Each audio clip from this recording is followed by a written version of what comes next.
I'm the president of the League of Women Voters of Greenwich. Thank you for joining us.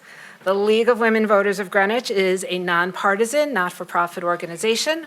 We promote informed and active participation in government. We do not support or oppose any political party or individual candidate for office. Thank you, Greenwich Town Hall, for hosting us the last 2 weeks. Thank you, Greenwich Community TV, for broadcasting us and for recording us. I have heard from so many people that they couldn't attend in person, but they're watching the live stream. I've heard from people they couldn't watch in real time, but they're watching the recording. So thank you so much for allowing us to reach that broader audience.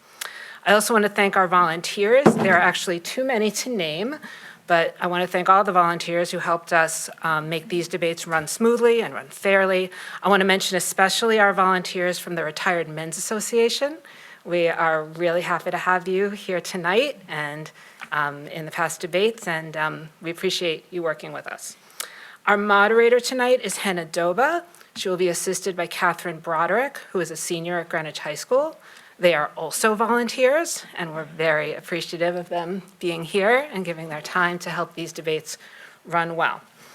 Before I turn it over to them, I want to say a few words about tonight's debate.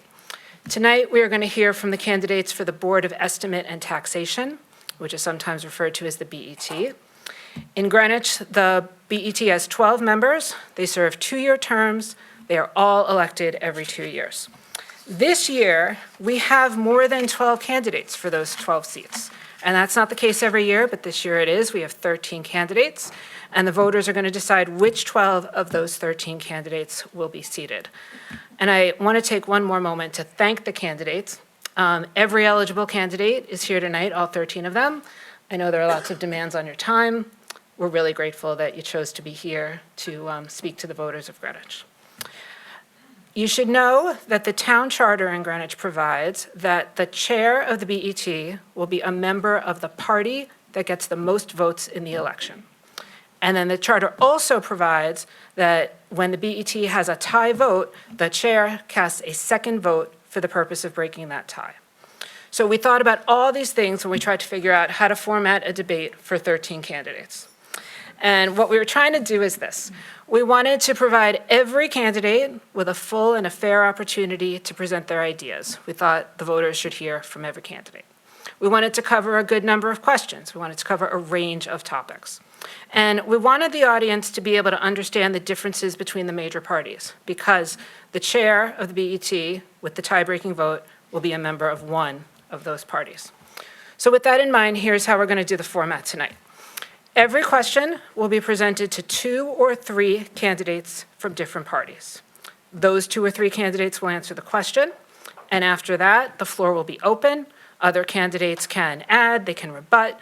I'm expecting we're going to have the sort of respectful conversations that we've seen over the last 2 weeks in the other debates.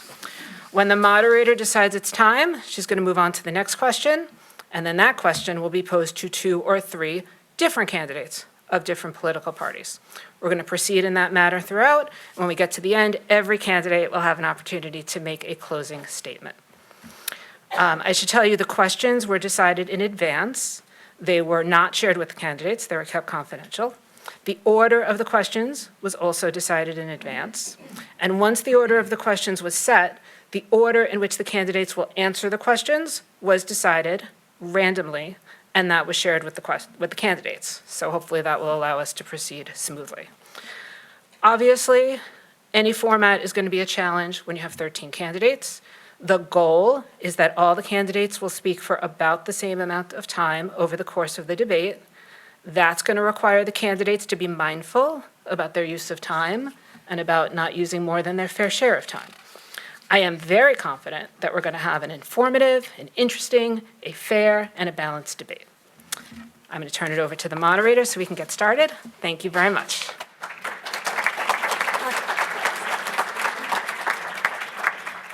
Good evening, everyone. Good luck to the candidates. We will start with a multi-part question. We are starting with Mr. Selbst and Mr. Fisher. The first question. There has been a lot of discussion in the Greenwich community about divisive politics. One Greenwich resident noted in recent years, we've seen intense divisions not only between Democrats and Republicans, but also within parties themselves, often with political posturing overshadowing practical solutions. How would you foster collaboration and create an environment where differences don't stall progress? What specific ideas do you have to encourage compromise, build consensus, and ensure that decisions are guided by what best serves the community rather than partisan divides? And Mr. Selps, we'll start with you. Sure.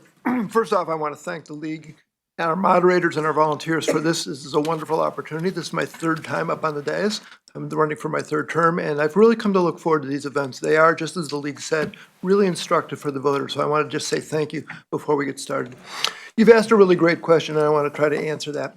There's no question within the BET, but more broadly within the town, we've seen a lot of division.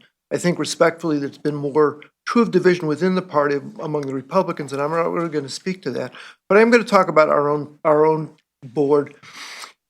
And in years gone by, and frankly before my time, what I've been told by long-term veterans was people got together and they talked the issues out, and they weren't presented for the first time here at the table.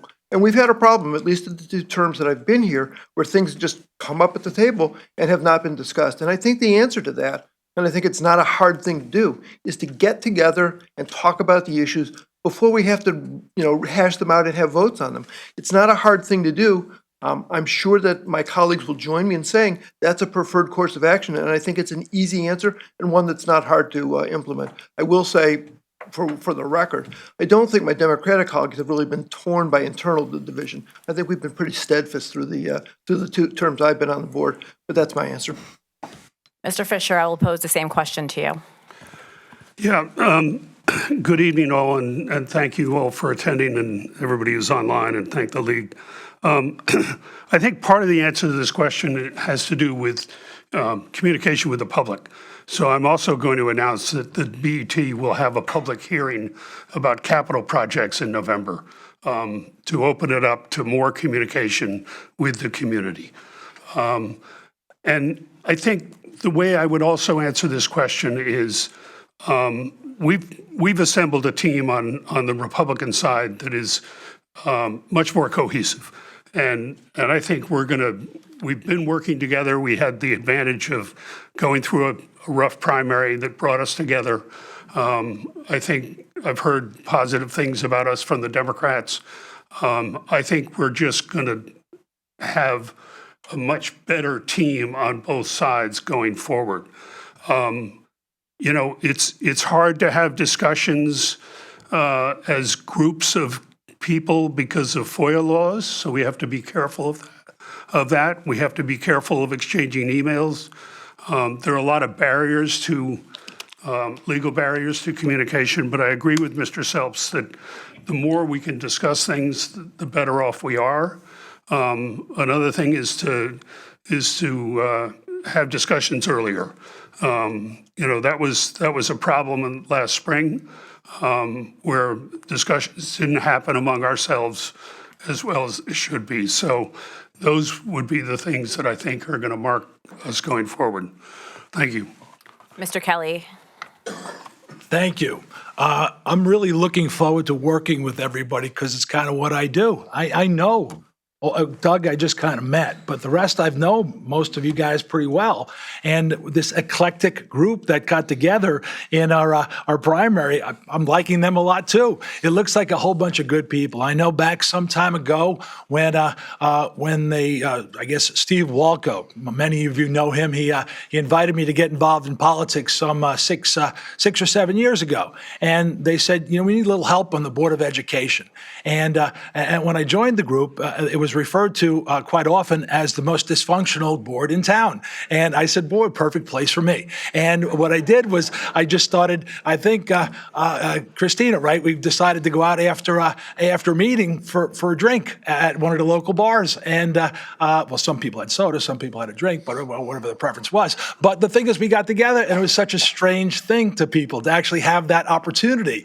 And we actually got a lot done about getting to know each other and learning how to work together together with each other on those times outside of the meeting, and we got to know each other, and we actually kind of looked forward to every meeting because we kind of get together and socialize afterwards. And it really makes a difference, and I hope going forward, and I know most of you guys are ready, and our new crowd over here, I know that this is going to be a fun thing, and I think it's going to be a really cohesive group, and we're going to work for the town better as a group.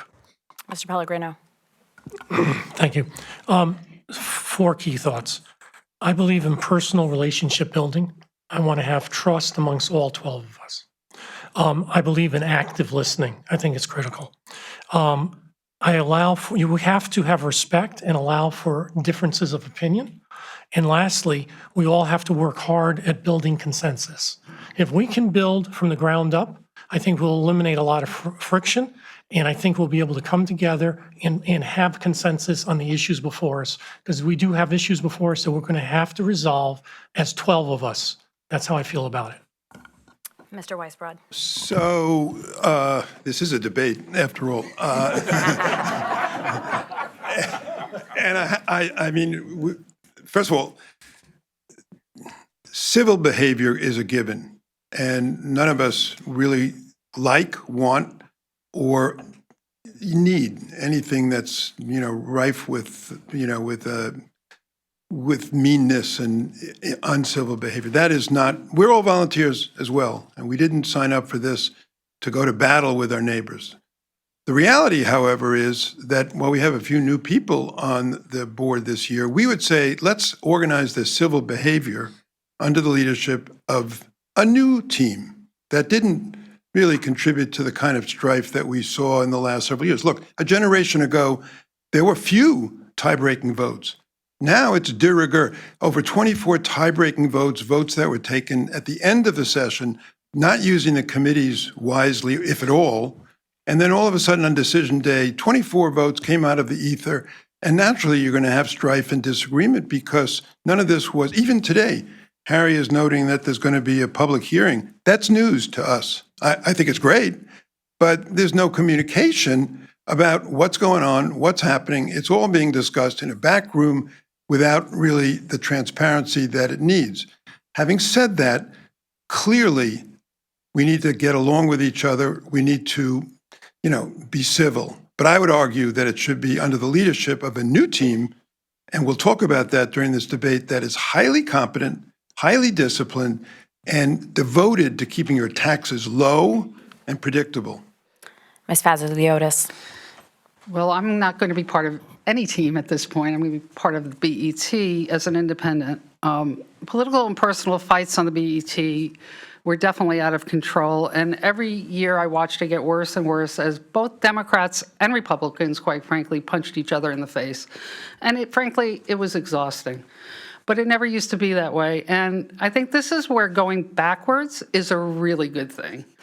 Here's what I'm committed to, and I've always been committed to. First of all, listening to all points of view, pushing back when it gets political, working with everyone who wants to work together, disagree without being disagreeable, stepping back when people insult each other, standing strongly and firmly against misogyny and bullying, as has happened a lot during this term.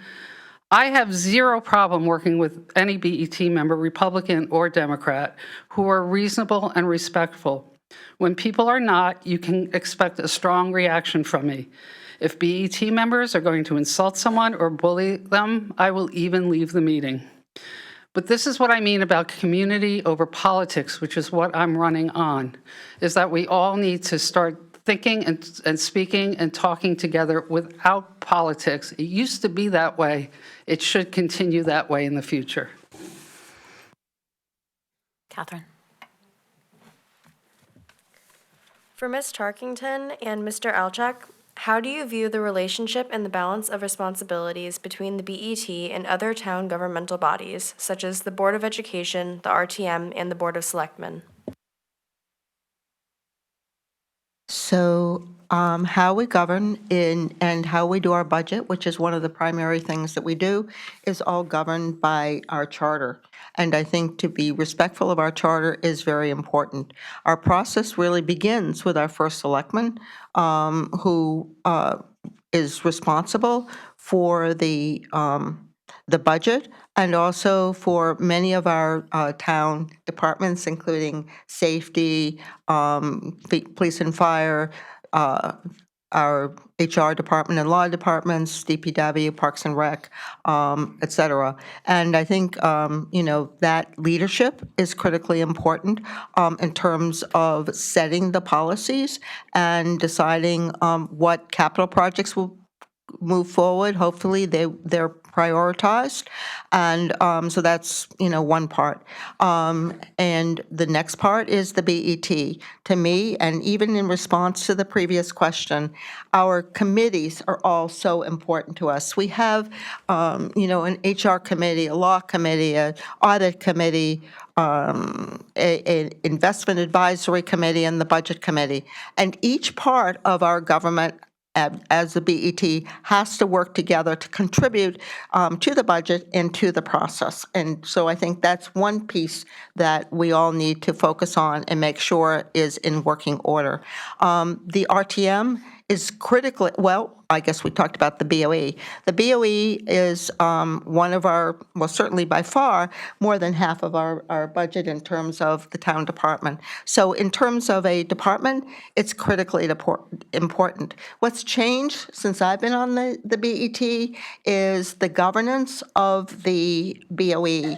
It used to be much more coordinated with the town, and we would talk more about the budget. There was frequently they would come to the town hall. Things like the BET HR committee, the superintendent, the chair of the BOE, et cetera, would actually come to those meetings monthly and contribute, and there would be a dialogue. A dialogue is two ways, and just the way civility is also two ways. The people that are town voters, and we respect them all, also have to be civil to us. So what's changed here, coming back to the BOE, is they think they're governed by the state, and there's much more independence. I don't know whether that's good or bad, but it's not worked as well. And I would also say that this last term has created turmoil. Certainly, there were great communications with the BOE when Mr. Kelly was there, and I would say many of the other BOE chairs, whether they were Democrats or Republicans, including Ms. Erickson. And so it's really important, our largest department, that there be an excellent dialogue and that we really know what's going on throughout the year, not just preparing the budget, but throughout the year. And then finally, the RTM. The RTM is so important to us. The largest expense for the town are our wages and our contracts. So the role that they play is critically important to the whole process, and also they're responsible for agreements and so forth. I try and communicate with the different groups that I've just discussed. I think it's important that we all collaborate. I think it's important that we attend each other's meetings to get a better understanding of each other, and then communications improve. Thank you. Next, Yeah, no, I'm yes. Mr. Alchak, Thank go you. ahead. We can do better. We have to do better. Frankly, we can't do much worse. It was really embarrassing last year. The Democrats supported the first selectman and his budget. We supported the Board of Ed, which was a bipartisan vote in favor of the school budget, and we supported the RTM. So we, the entire body, and I think our colleagues, our Republican colleagues, have to do a better job, not just talking about it, but actually doing it, right? We have to do a better job at listening to our community in the first place, and then going and working together and finding solutions.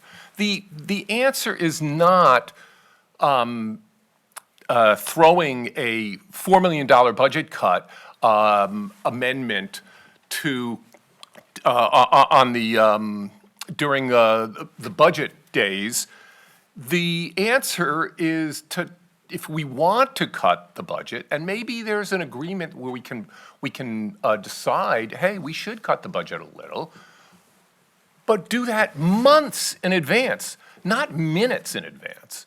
So yes, we can and have to do a much better job at communicating with other bodies. Mr. Selbst, and then Mr. Deschamps. Thank you.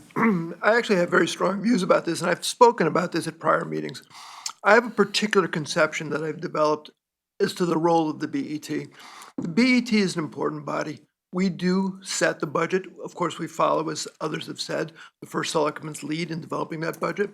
But my very strong view is that the job of the BET is to ascertain the will of the community and then find a way to finance it and make it happen. But unfortunately, what we've seen in the past couple of terms has been that this body has chosen to act as sort of a super legislature and start imposing policy decisions when they're contrary to the will of the community. And as I said, I've spoken about that. There have been some really clear examples of that, including, for example, the HVAC system at Hamab School. This board said, we don't want to fund that. It sent it back to the RTM and the Board of Ed, and both bodies said, no, this is the way we want to go. And yet this spring we had a lengthy debate with our colleagues about the propriety of that. That's not my conception of how this board should function. My conception is when the BOE decides this is the right thing and it's backed by the RTM, we should find a way to finance it, and we shouldn't start imposing policy preferences when other primary bodies have expressed their views on that, and it's the primary bodies who are given those responsibilities. So I feel very strongly about that. I'm disappointed, frankly, that we've had some mission creep. I'm very encouraged by some of the things I've heard tonight. I'm hoping that they will actually portend the future. Mr. Deschamps. I think, one of the problems that Ms. Tarkington didn't refer to, though, is what happened in her own committee that she chairs. What's different about it now, as I understand it, I've been on this committee for 2 years, is that the budget committee would work together collectively. That's 4 people who are on it to create budget guidelines. That does not happen now. Those budget guidelines were created largely unilaterally. And they are created, importantly, after the departments of our town have put together their budgets, and importantly, after the Board of Ed has created its budget. We don't have guidelines today. The Board of Ed is putting together their budgets now.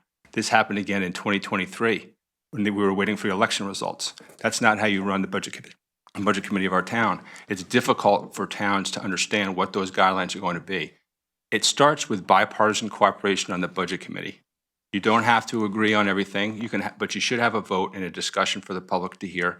Those guidelines should be clear, concise, published, and available, and made available to the town so that those departments know what they should be guiding towards for their budget guidelines and for the Board of Ed. That's how you work together.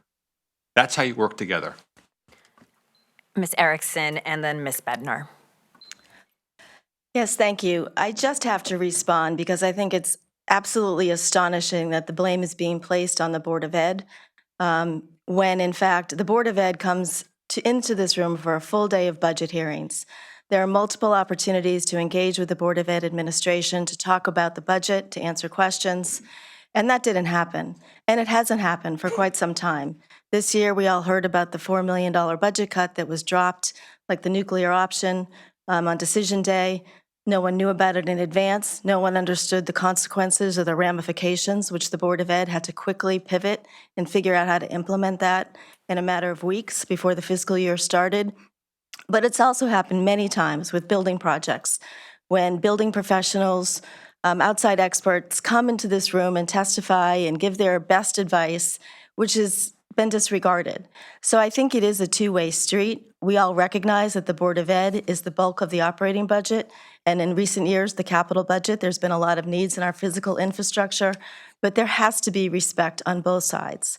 So I find it a simply astonishing claim that the blame rests with the BOE. It's a two-way street, and we need to fix it. Ms. Bednar. Thank you very much. I am the new person in town, and I wasn't here last year, but I've heard a lot of what happened. And I think what I've heard mostly from my counterparts on the right are complaints and disagreements. And I think we just want to level set today that we're looking forward and not looking back, and we would be an open book to both the public and to our counterparts. And we believe our job is resource optimization. It's being the steward of taxpayers' dollars. We all earned our money. Most of us were not given the money. And we feel like it is our fiscal responsibility to justify expenditures to the public. And we would do it collaboratively. We won't look back. We're looking forward. Thank you. Mr. Weisbrod. Yeah, I'm going to say some stronger words right now. This body, the BET, essentially thumbed its nose at other bodies in this town.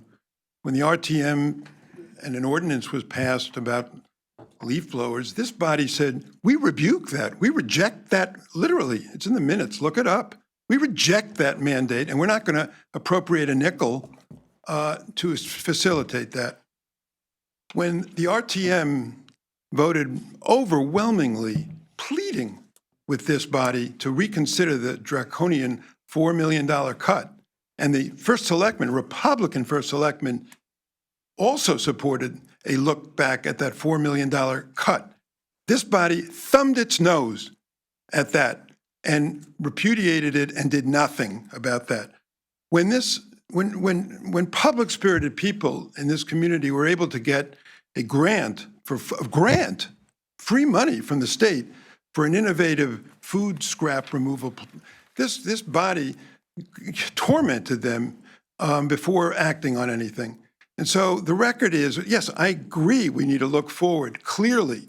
The issue is under whose leadership, and by the way, the notion that there is one group that is fiscally responsible and preaching to the rest of us about that is a bit offensive. For the 2 years that we, the Democrats, did have the majority vote, our track record was far better in terms of mill rate increases than the Republicans have been. The first year, 0% increase. The next year, a little more than 2%. And so we won't be preached to about fiscal responsibility. Our track records, our resumes, our experience speaks for itself. And so we plead with this community to consider a new leadership in a spirit of cooperation. We welcome the new people that we're seeing from the Republican side, and we're confident that we can work well with them. But I'm asking under whose leadership we think this can get done best. Mr. Brown. Thank you to the League. Thank you to the League, and thank you to you all for coming. I want to make sure we're pointed out that the majority of the Republicans, of the 4 of the 6 of us are effectively new to the BET. 3 definitely. 1 is coming back again, but 3 of us are brand new to the BET. I'm all about process, and some of the comments that have been made, we need to start earlier in our process for budgeting. We need to communicate better, more collegially, and find solutions. And it's our job, I think, as the BET to challenge the process, challenge the assumptions, challenge rationale, to make sure that your dollars are getting spent the way they should be, and that there is a process to validate that, to be comfortable that the money that have been, collected through your taxes and others are spent wisely. On the mill rate, the 0% in the year that was mentioned was a direct result of the hard work of the bodies before. That was a result of the state moving to the state medical plans that significantly reduced the fixed charges in that first year. So yes, it was a 0, but it was a direct byproduct of the hard work of the work was done prior to it. And the second year was 2.7% mill rate, which is about the average when you start looking at it. So we're about process, we're about collegiality, and we're going to do it smart, do it right, and do it together. Ms. Vasiliotis. I think voters need to understand that the BET, BOE, and RTM and the selectmen are really co-equal parts of Greenwich government. We all have separate charters, and we all have separate jobs to do. We are a system of checks and balances, and problems occur when, quite frankly, one group thinks they could or should run roughshod over another. And this has happened a lot over the past 2 years. There needs to be give and take, which hasn't happened. It's always been my way or the highway, which forces the BET to make tough decisions. The first selectman and the BOE have to be able to give and take and to understand that not everything can be done at once, but everything will eventually be done. So, again, it doesn't work when selectmen, BET, or the BOE or RTM take a how dare you ask those questions attitude with the BET. The questions that we ask are to understand what our money is being spent on and whether or not it makes sense in that moment. So it just doesn't work when the BET doesn't consult with these bodies and vice versa, quite frankly. We need to get away from this partisan politics and back to community and respect the community and community decision-making. Mr. Kelly. Thank you. David, you said you're going to push a little bit, so we've been friends for a lot of years, and I enjoy the interaction we both have because we look at things differently at times. It's easy to be the parent that says yes all the time, and it's very popular to be that parent, but sometimes it's hard to make decisions. I know as the chairman of the Board of Education, when I was driving the capital projects that were delayed and needed to be done, I drove them hard. I drove the capital projects when I landed in the Board of Education. I landed on a Cardinal Stadium that was falling down and had outside entities having to prop it up with these pipes and whatever they did. It was ridiculous that it existed that way. Yet I landed right in the Board of Ed and made sure we pushed that one with the help of the Leslie helped on that. She helped on the finance side of it because way back then I didn't understand how to do that. And then we had Central Middle School, and we also in the same time were working on Old Greenwich School. And I told both building committees, I said, listen, guys, girls, I said we have to race to get this thing done because both schools need to be done. So I told them whoever is ready first will be the one that gets okayed. But we can't say okay to every project. But certainly as a Board of Education, they have to identify what needs to be done immediately. And the Finance Board needs to understand how to pay for that. So we can't just automatically say, okay, let's do everything. It has to be done reasonably in order to keep the taxes affordable. And it's, as I said, David, I said, it's nice to be able to say yes, and we were in favor of the Board of Education, we were in favor of the RTM, we were in favor of everybody, but it's easy when the answer is always yes. But you have to say no sometimes. And sometimes some projects can't be done. But we have to understand all those projects and bring them on in an affordable way. Mr. Fenton. Sure, thank you. And given Joe just met me, I would like to introduce myself. I'm a member of the RTM along with several of the people here, former hedge fund analyst and really into data. Some of you may subscribe to my blog about town and town politics in schools. I want to go back to the question you asked, which is the relationship amongst the various departments. And they need to work better together, and it needs to be data-driven. And I'm hearing Joe say, it can't always be yes, sometimes it needs to be no. But that's too high level. The way we need to be working as a town is quantifying things, being rigorous, doing work to figure out how much things cost, whether they make sense for us to do. And that's how this board should be operating, as a support to these various boards in town to help them figure out the best way that we can manage the town efficiently for the taxpayers, get the best returns for all of our residents, and that's what we should be doing. It's none of this partisan yes, no nonsense. The focus needs, No, my fault. Go ahead. The focus needs to be on what's best for the town, how we do it efficiently, how we use data and rigor to get there. Thank you. Thank you, Mr. Fenton. Ms. Tarkington. Yes, I'd just like to make a comment on Mr. Weisbrod's comments about a couple of the things he talked about. And they were really what I'll say come the unfunded liability route. And one of the things that I did ask Mr. Weisbrod is if he could keep track of our unfunded liabilities, of which we have many. Some of them are created by our state legislature. Others are created, it turns out, by our RTM. And so one of the things that's changed in my time on the BET is the interest groups and how they are now coming directly to the BET or to the RTM and not through the annual budget process. So I do think that this comes back to one of my original comments, that we need an improved process that works better both with our BET committees and then really across the town to respect how we work and how we have these expenditures come. So thank you. Mr. Pellegrino. Thank you. I gotta say, for what I thought was a really simple question, and really got the juices going up here, so that was impressive. I just want to say a couple things. To Steve, Matt, I don't think there's any distance between how we think about the role of the BET. I'd only add one thing, and I think we'd all agree on it. We have a fiduciary duty to ask questions.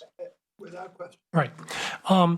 Doug, totally agree. We got to be fact-driven. We got to understand the issues. We got to build from the ground up. I agree with that. And lastly, I want to say, Josh, I think you nailed it. We really are 4 new people, but we retained the leadership of the chairman and the experience of Leslie, who's been with us for 20 plus. Okay, 20, just 20. All right. You got to be careful about years, 20 years. I think we have the opportunity to go forward and have excellent relationships with the Board of Ed, with the RTM, and clearly the First Selectman's office.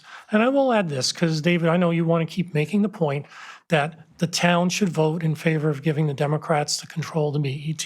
I got that. The Selectman's office is Republican. Republican leadership on this board will work with the First Selectman, and we will get the job done based on how the voters turn out in November and how they support his vision and his agenda for the town of Greenwich. I'm committed to that. My colleagues are committed to that, and we will work assiduously to make sure that Republicans stand up and are responsible to the taxpayers in terms of making the town work at the highest level of services at the lowest cost possible to their pocketbook. Next question is for Mr. Deschamps and Ms. Bednar.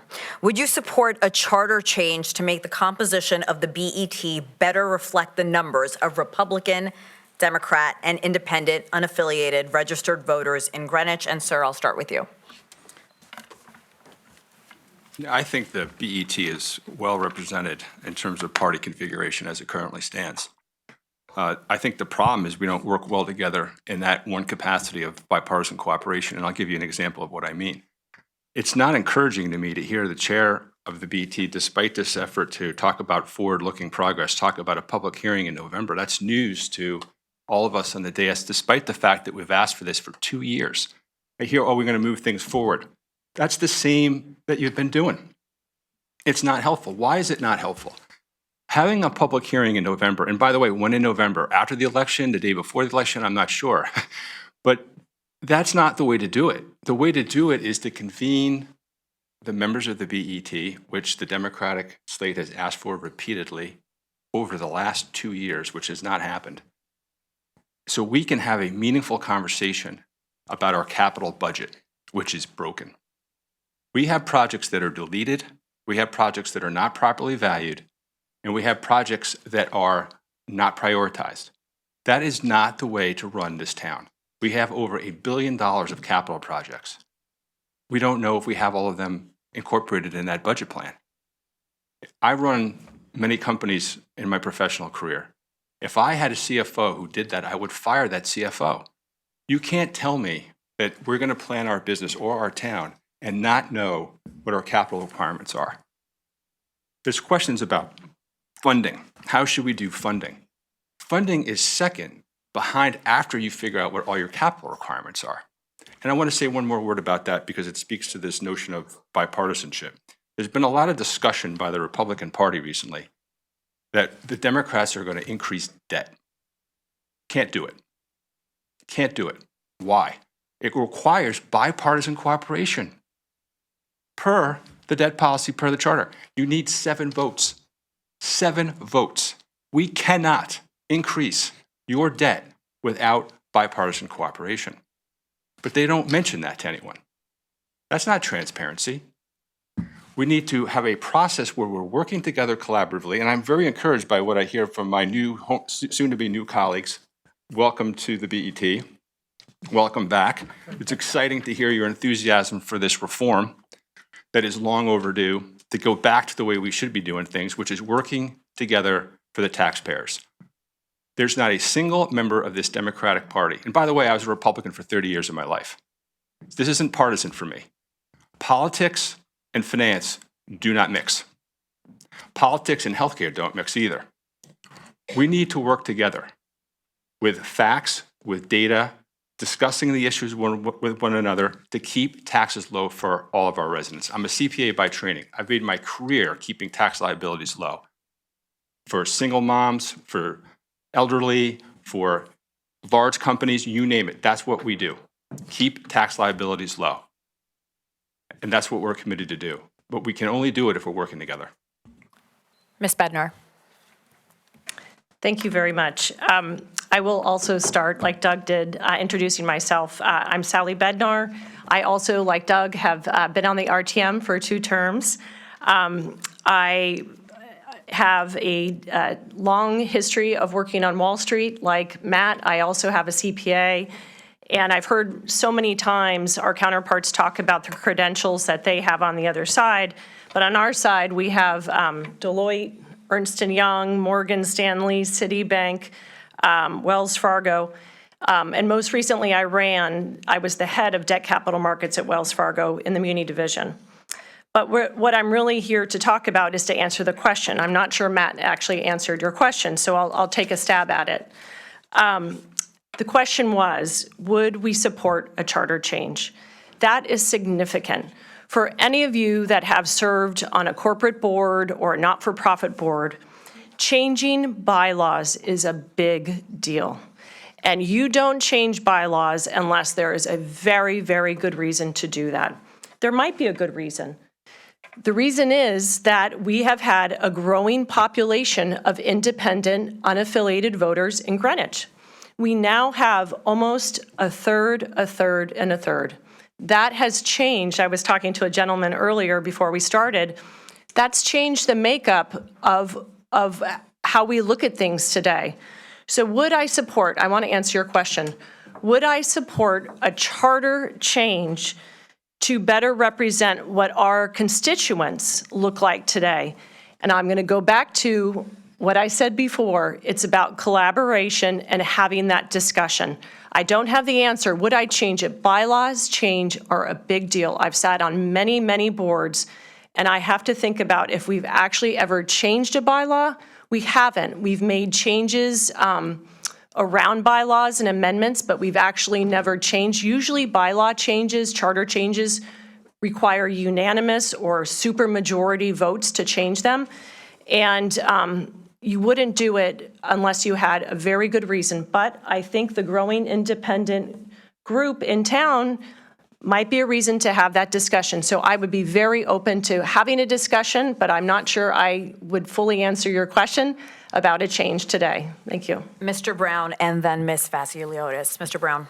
Thank you. I've served on the RTM for 32 years, so I've gotten to work with quite a number of BETs. Starting with Sam Stoll, who was the chair, some may remember him, on up through there. Interestingly, for almost all of that time, there was rarely a super vote, the chair casting the 7th vote. It was set up, I believe, very intentionally to cause discussion, having 6 and 6. To my partner's, comments about, readjusting with the unaffiliated or independent, absolutely would like to have that discussion. But it was set up to be very intentional to cause conversation. Only in the last couple of years has that been kind of cast aside, and I don't think that's right. I think we need to work hard. I think you've heard from us that we will roll up our sleeves and find ways to have those conversations, have those debates in a constructive, collegial way to find the resolution without having to use that 7th vote. That would be my view. I've served on a charter revision commission in town, and I made changes. Basically, the budget was always being presented with a series of numbers, and we'd always be scratching our heads saying, so what are we going to get for it? So I was successful working with the commission to put in operational plans that each department has to state, this is what we do, going back to my colleague. Very important things in adjusting the charter. We needed to have a better understanding of what we were going to get for the money being asked for. And so I'm open to it, but I thought sharing some of the background, it's only a recent experience that I've seen in the using of the 7th vote. Ms. Vasiliotis. Well, As the only independent candidate here, and unaffiliated and independents, you now have a choice. You can vote for an independent person on this board. You know, these are the groups that actually do decide the election. These are the groups that both major parties are chasing because they know they can't win an election without the unaffiliated. So I am all for a community-based conversation about what has been proposed, and I think really, quite frankly, a 4-4-4 board sounds very intriguing because then you will actually have to work to get a majority based on that without necessarily a tie-breaking vote. So as an independent candidate, and I have to say it's been very refreshing not to have to worry about the partisan politics as an independent candidate. I can really speak to what really I think belongs on this board. I think it would be an excellent idea to start a community-based discussion and talk about it. Mr. Fisher. Yeah, I want to go back to the statement about the Democrats would not increase debt, because many Democrats called for increasing the issuance of debt when interest rates were low in anticipation of projects. That doesn't work. You can't issue debt unless you have an identified project. And we have a town that is overwhelmed with projects right now. We have Central Middle School. There's a feasibility committee on the pool. We have Old Greenwich School. On the DPW side, I hear about timing on projects such as the sidewalk on Maple Avenue was to start last spring. They just did it. I heard over the summer that the sidewalk on Shore should start in the fall. We're halfway through fall and there's no sign of it. We can't be increasing debt, but I would also say that in my long history on the Board of Estimate, the Democrats have a hard time saying no to projects.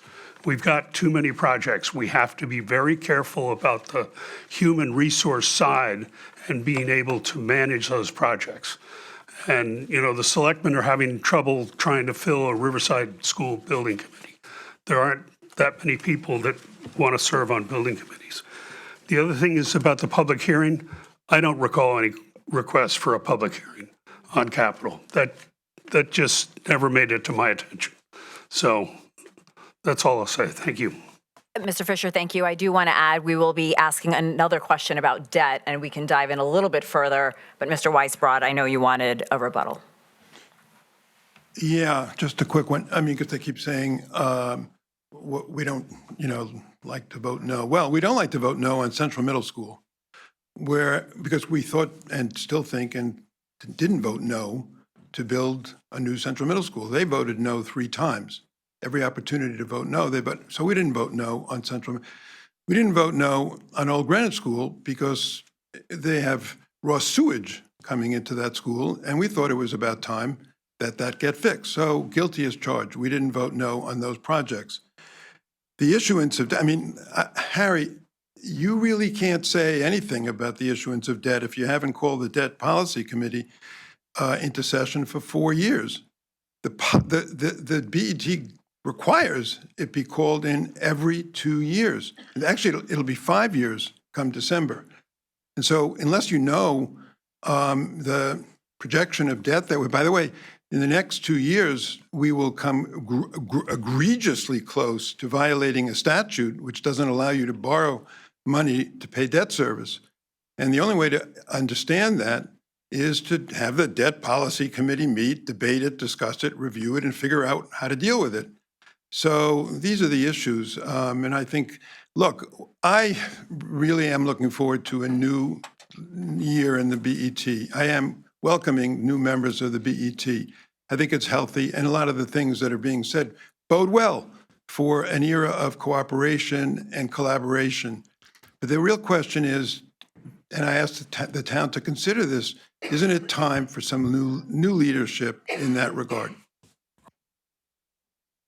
Go ahead, Mr. Fisher. Yeah, because it was identified, I want to specifically address Mr. Weisbrod that the Debt Policy Committee that was crafted a few years back fits every circumstance that they've advocated. They've never actually said what they want to change in the debt policy. It's a very flexible debt policy. What they're advocating is longer maturities. That's allowed by the debt policy. They haven't actually said what they want to change in the debt policy, so it's hard to do something without them actually stating what they want. Mr. Deschamps. With all respect to the chair, that doesn't make sense to me. You don't state what you want to change and then have the meeting. You have the meeting to discuss what you may want to change. And you do that after you've looked at the capital budget, which, as I mentioned a few minutes ago, is not complete, not accurate, and is deleting many of the projects that we need to look at as a town and figure out how we're going to pay for them and how we're going to prioritize them. I'll give you two examples. One was Riverside School was for $48 million. It was deleted from the capital budget, taken out entirely. I said, why are we doing that? Well, we don't know how much it's going to cost. Well, we do. Old Granite School was $43 million. I know that Riverside School is a lot closer to $43 million than zero. I know that. The Hamel Ice Rink was put in at $20 million. I chair that task force. Taken out of the capital budget. Why? Well, we don't know how much it's going to cost. I know it's not zero. It was in for 20. We don't know how much it's going to cost. That is true. We don't know how much Riverside School is going to cost. That is true. But they're not zero. And when you take them out of the capital plan, you can't possibly understand the liabilities. We talk about unfunded liabilities. We have unfunded liabilities. We have unknown liabilities that this town needs to pay for. We are not doing the work of the town or the taxpayers when we ignore facts, when we delete projects we know we need, not projects that we want, that you want, that our town wants, that our neighbors want, and we delete them because we don't like how big the numbers are. That is not how you run things. We need to work together, and I'm very encouraged when I'm hearing from some of my soon-to-be new colleagues that they're going to take a different look at this. Great. Let's start to get to work and work together on it. Catherine. For Mr. Brown and Mr. Fenton and Ms. Fasuliotis, in April, the Board of Education presented a budget for Greenwich Public Schools to the BET. The BET voted to reduce that budget by approximately $4 million. What is your position on this decision and why? What are your thoughts on the effects of the cut, such as time changes, busing changes, and staff cuts? I always forget that. Thank you for that. I would not entirely be supportive of the $4 million on its own. I believed in some of the discussion that's already taken place, that having honest, open discussion early in the process to understand what the challenges, what the opportunities are in each of the departments, including the Board of Ed, needs to be done so you can set a stage, you can set understanding, and again, understand rationale behind what numbers are being asked for. I don't know how much of that occurred in this last cycle. I wasn't involved in it very deeply. But I do believe, as was discussed, all departments are beginning to prepare their budget. The Board of Ed is well down that path, and they need guidance. They need to understand what is the BET thinking and what are their challenges, what are their opportunities that need to do in order to submit that budget. I feel that there was enough money in the budget. I believe that there was an unknown at that time, or at least not disclosed amount of money that was would be available because of a state law that allowed surplus to be retained. So I do believe there's opportunity through discussion, through better debate and discussion around the rationale behind how a budget's put together and what it needs to be done. Thank you. I actually want to take one point that Josh said, which is he felt that the cut was right. And that, to me, was the problem of the entire budget cut by the BET, by the unilateral cut by the BET. There was an amazing amount of data out there. I put a lot of it out there myself about cost to deliver services, about administrative costs, about substitute costs, things that they discussed not on December 14th when the budget was passed, but on March 28th. Over 100 days later was the first time we heard about it. I reached out to all the people and all the BET Republicans. I got almost no response. There wasn't engagement. There wasn't an understanding of what the data was, what the impacts of the cuts would be. Catherine, it goes back to my last answer that these need to be data-driven decisions, that we understand what the services are, the costs to deliver those are. Going to your question on my thought of the effects of the cuts. The Board of Ed was put in an impossible position. Again, it wasn't communicated to them till March, or the end of March, actually April, that 4 million would be the number. And so they had to scramble. And that's why things around bus contracts, start time changes, media assistants let go, all sorts of other staff let go. These were decisions that were done in the last minute, and the Board of Ed had an impossible decision to make. And the other thing was, this BET or the current BET, after their cut, they had a month. They actually had a month. They knew what the cuts were going to be. They saw what was being discussed by the Board of Ed. They had a full month to reopen the budget. Any one of the 6 could have reopened it. None of them did. And so this put our town and it put our students and our kids, and I'm a parent of 2 young public school kids. It put us in a very difficult situation that has led to negative consequences for both folks with kids in the school. I think it's had an impact on our property values, which I could talk to later.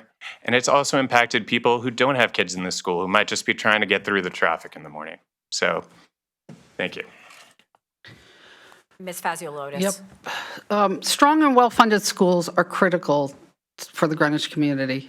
But somehow schools have become super political with Republicans and Democrats, and it's some kind of cage death match.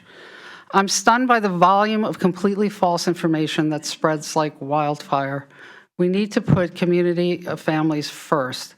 And here's what I'm committed to and have always been committed to: making sure Greenwich schools have the highest per pupil expenditure in the state. This keeps us competitive with other school districts. We're now spending more than $28,000 per student, so the idea that we're spending or cutting education is simply not true. Maintaining school buildings to give kids bright, clean, and safe learning environments. Funding any special initiative that can be shown to significantly improve academic achievement. Here's where lies and disinformation by political parties get in the way of a calm and intelligent community discussion. While I've been on the BET, operating school budgets have increased by 20%, not counting health benefits. Teacher pay has increased, and they remain at the top pay in the state. An experienced teacher in Greenwich gets paid $133,000, which is more than anyone in any municipality in the state. And average class sizes are the same. School enrollment, however, has shrunk and is continuing to shrink. Every explanation by the superintendent doesn't hold water. COVID, change in age for kindergarten, and other things. The district is down 834 kids from when she arrived, but the total amount of educational personnel, and I mean the people that are in front of the classroom every day, is the same. There's never been a cut based on enrollment. I'm on the HR committee. I've actually gone through the teacher enrollment, and the number of educational personnel is the same with 800 students less. Yet I've still voted for budgets that are actually increasing because the enrollment is less by 10%. Last, the famous $4.1 million has been made into a political issue. I bet you didn't know that schools ended in June with a $2.5 million surplus. You might also not know that public reports show that schools are down 121 kids this year.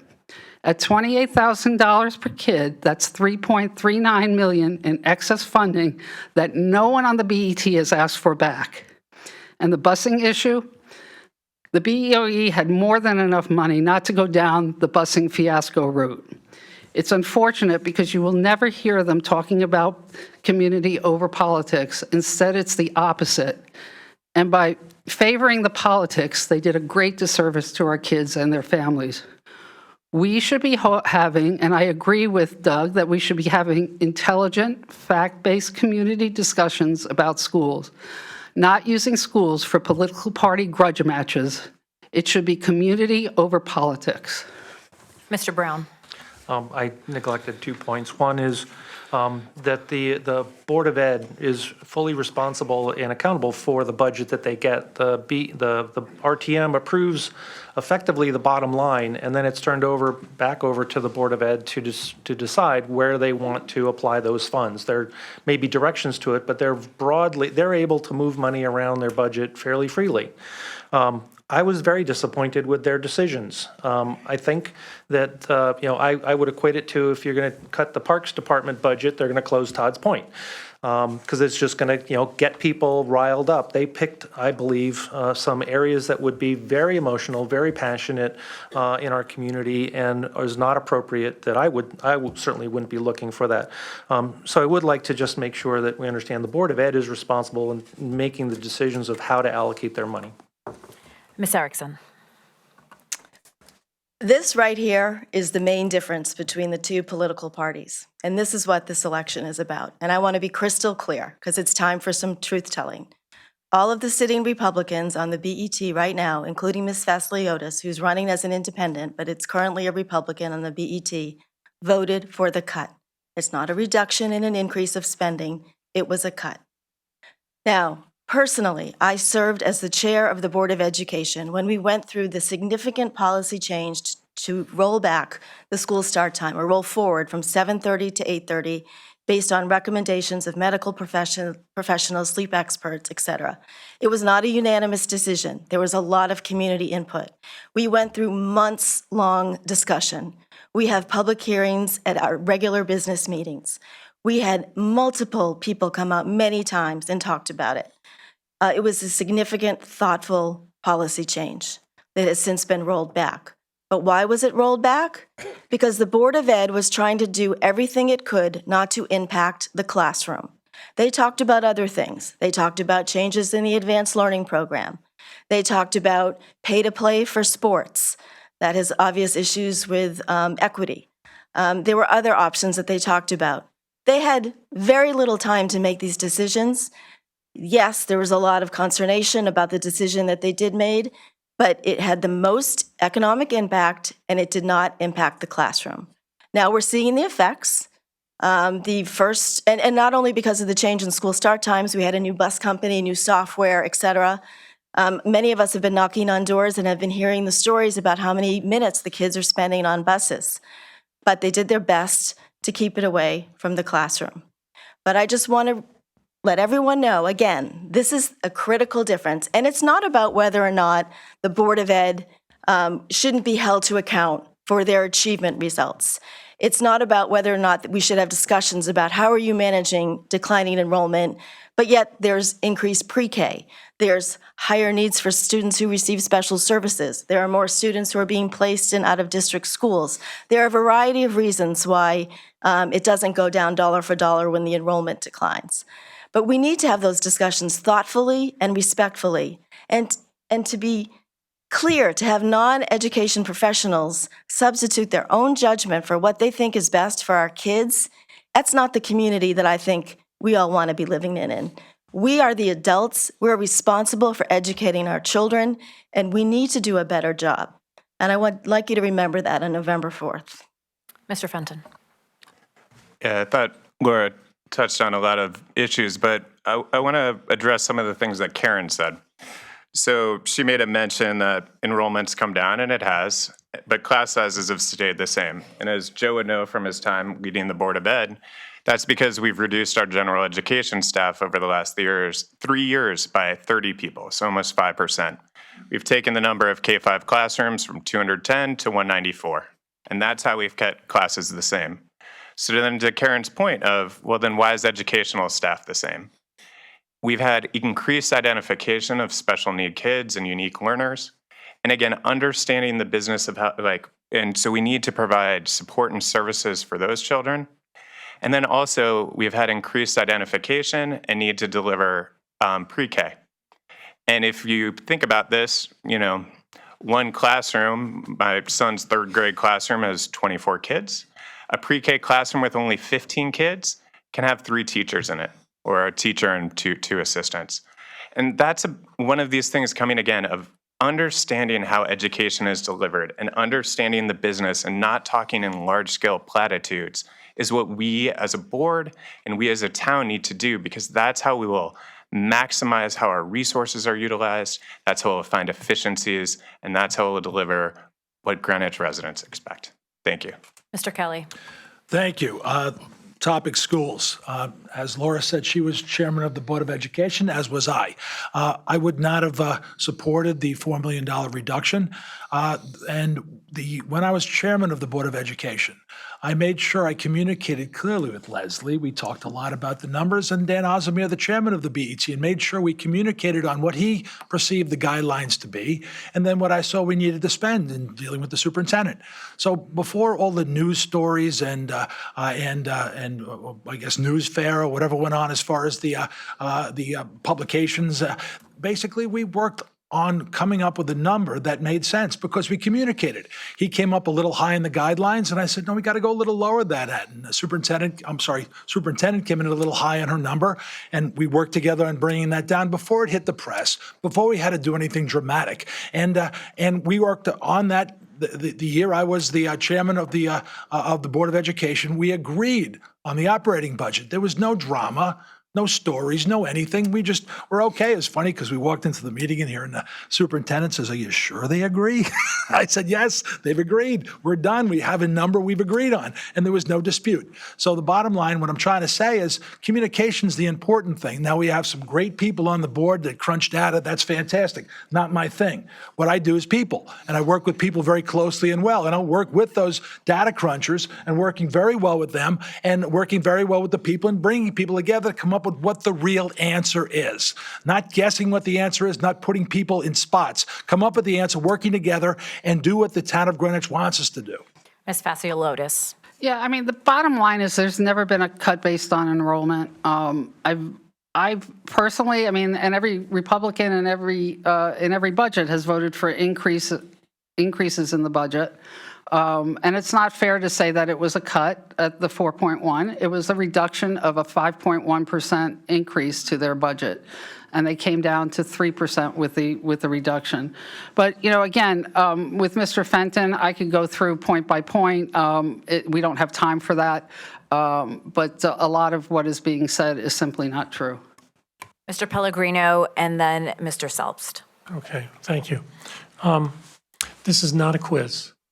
But if anybody read my profile in the League of Women Voters document that was put out, you would see that this was the number one issue that got me off of my office chair to get back on this board. I feel passionately about this issue. Process. It's so important to have a process and to adhere to it because that takes out the instability of random actions and random actors to disrupt the process. So I really feel strongly about process, number one. Number two, everyone on this dice is successful in the businesses they built or the businesses that they've run. I suspect that there's not a person amongst us who didn't go into the office every day and say, how can I do the job better? How can I do it better? How do I have excellence? How do I make it work? When I look at the budget cycle, and I'm just starting the process of working with my colleagues here, and then I want to work with my colleagues over here, I think our budget cycle is out of whack. I think we should have budget guidelines no later than the second week in July. I think we should be in with those guidelines with the Board of Ed as they're developing their budget starting in August, in September. We should be having discussions with them now. We should be working with them on the pressure points of here's where the COLA is for senior citizens. Here's where the consumer price index is for inflation. Here's where the voters are in terms of their willingness to fund the budget. Here's where we are with legal contracts that are binding on us that we have to finance. All those questions should be worked out with the Board of Ed right now so that when the superintendent pulls together her budget, we already have had the discussions. We've already done the work. And it should be then, when it's presented to us in July, be a budget that we already have worked on crafting so that we can then go through our fiduciary duties and bring it together in a peaceful, collaborative way. Why do I say this? Because you can't have a budget cycle like we have now, where you're going after the school budget on the 11th hour and throwing them into disruption. Now, you may or may not want to buy in on how I'm thinking, but I do want to share with you and the public that I think we need to always think out of the box. We need to look at how we can do things better. We need to think about how do we work on behalf of the taxpayers to make the town run smoothly. I feel passionately about this, and I'll stop there. Mr. Selbst. I'll say again what I said in my opening remarks. I'm very encouraged to hear that the Republicans are now willing to talk to us, because the facts are, here's what happened last year. The Board of Ed presented its budget in October. The BET Budget Committee held budget hearings on the board budget in January and February. We heard about the $4 million cut, and I'm glad to hear that Joe has acknowledged that it is indeed a $4 million cut for the first time on decision day. And so what you really see, and the Republicans have stressed how that there are 4 new members here, they recognize that their team made a gargantuan mistake that cost the community. I'm absolutely willing to work with Republicans. I was willing to work with them before. We didn't really have a chance. I'm certainly willing to work with them going forward. But Laura has said, and David has said, we have a choice here. That's not how we would have done it. That is how they did it. They own their record. And while I encourage them to work with us in the future, those are the facts. And that is why, as David has said, the voters ought to elect the BET Democrats and give us a chance to demonstrate how we would run the BET. Mr. Fisher and then Mr. Weisbrod.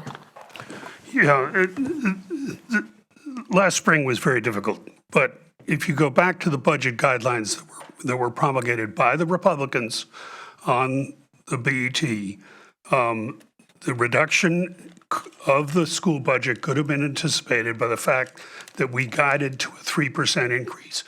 The $4 million reduction is not a cut, it's a reduction. Reduce the growth rate from 5% to 3%, just what we signaled in the guidelines. So I want to be clear that this should not have been a surprise to anybody. Thank you. Mr. Weisbrod. I don't know where to start. First, Joe, I commend you for being honest and for actually filling out that League of Women Voters form correctly, with honesty and integrity. And I agree with every word you said about going in July, and all the things you said are phenomenal. And it bodes well. I think the public should be encouraged, really encouraged, because it bodes well for the next BET. However, we're sitting here in October, and there are 2 people to my left here who are currently leading the BET, and they're running for re-election. None of the things that were articulated by Joe have been done. We don't control it. We, the Democrats, the Republicans control that BET, and there have been no meetings with anybody at the Board of Ed that I'm aware of in July or even in August or September or October. Frankly and honestly, there's been no guidelines written. We're still sitting here. We're going to, and by now the guidelines are almost irrelevant because these departments are well into their plans, and any guideline would really just be some number. And then to Harry's comments, what we faced with here is people think about talk in terms of numbers, 3%, 5%. It wasn't a cut, it was a reduction. It's a word salad. These are not numbers. These are programs. These are our children. These are services that the community needs and wants. And this is just simply not an effective way to run anything. So that's the thing that I'd like to say. Ms. Tarkington. So when we talk about some of these things, I like to come back to what Mr. Fenton said and really Mr. Kelly. And they're talking about, Mr. Fenton talked about it as a business and running the BOE as a business. And I totally agree. And also, we need to have better communications. I mean, it was very clear that our budget guidelines did not include the incorporation of the grant people, persons that had been hired from the COVID period. And there was an agreement when those people were originally hired that they would not continue. Mr. Fenton talks about the pre-K. There's an example of something growing in various and sundry places, but with no real business plan for it. It needs a business plan. Where should it be? How should it be managed?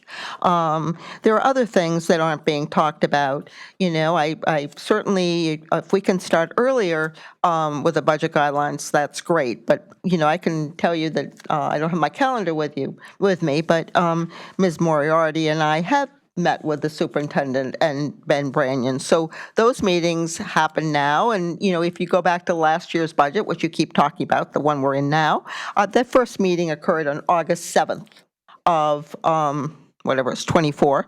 So, you know, to talk about it, do we always, you know, announce our meetings? No. But that dialogue has occurred and is occurring. But when the BOE adds 22 people to the budget, even if we got started in July, you know, when we got to the period of about February, we learned that healthcare, or actually a little bit earlier than that, but we learned that healthcare was going up 11%. Healthcare is the town's second largest expense next to salaries. So, you know, putting that kind of expense, 11%, was rather mind-boggling, you know, at the last minute, and we had to do something. So, you know, while we're talking about the Board of Education, we can't forget that we also are a town that's diversified in terms of income.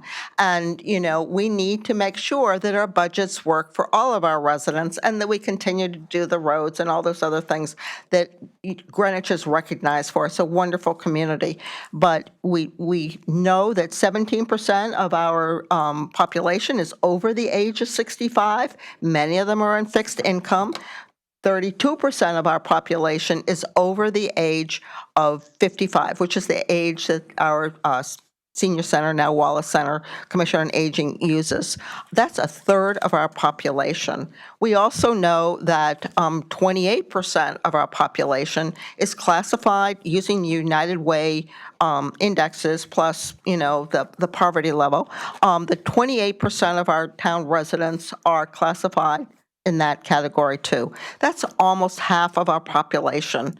So we're trying to create a budget and structure a budget that works for all of our residents. We want to keep Greenwich affordable. We want to have the great things that Greenwich has.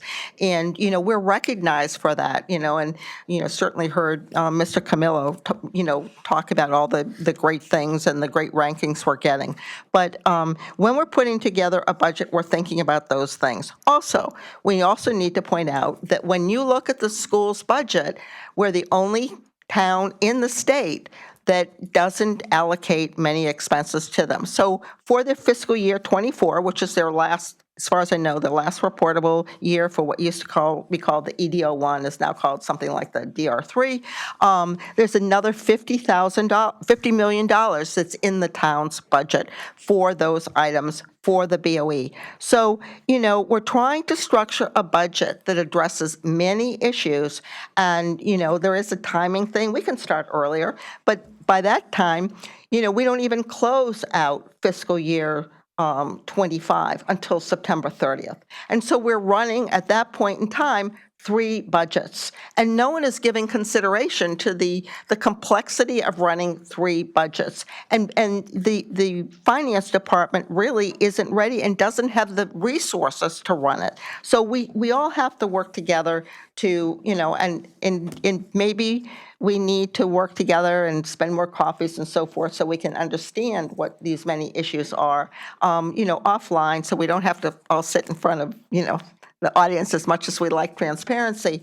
But it's a bit tougher than what's being presented here, and I just wanted to make that point. Thank you. I'm going to give Mr. Alchek the last rebuttal because closing statements begin in less than half an hour. I want to get through more questions, Mr. Alchek. Thank you. I'll make it short. The Republicans are essentially saying, we will do better in the future. That's essentially their argument. And I am encouraged, truly encouraged by Joe and Joe in particular. And I say that sincerely. But bear in mind that Joe Kelly supported not cutting the $4 million, but the other three Republicans who were currently on the BET all voted for that cut. Joe Kelly, I'm going to pick on you again. Joe Kelly, I believe I was there one night in particular at CMS. You were supportive of CMS, as was our first selectman, our Republican first selectman. The 6 Democrats all voted for CMS. The 6 Republicans all voted against CMS several times. And then until 2 Republicans who stepped down from the board voted along with the 6 Democrats to pass CMS. Now that delay cost tens of millions of dollars in additional costs because of construction inflation. It was particularly acute because of COVID, okay? But that's a fact. We're all paying more taxes because of that mistake.